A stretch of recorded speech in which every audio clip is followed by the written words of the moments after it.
Sir, we are the first group today. We are going to test the truth table of our circuit. So the red will be represented by the letter A. The blue will be represented by the letter B. The green will be represented by the letter C.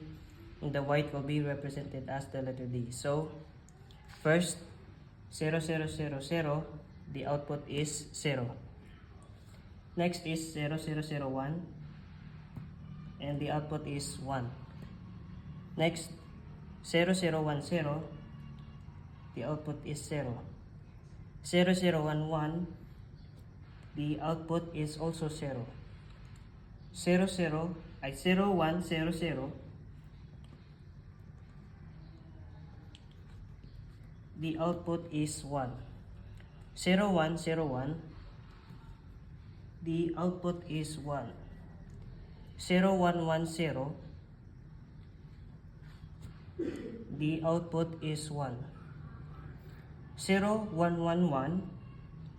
The output is 1. 1, 0, 0, 0.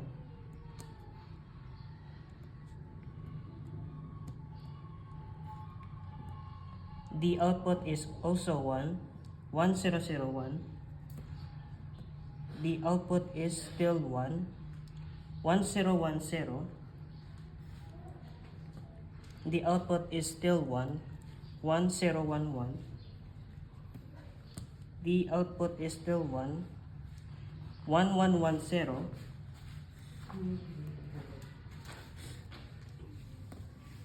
The output is still 1. And lastly, 1, 1, 1, 1. The output is still 1.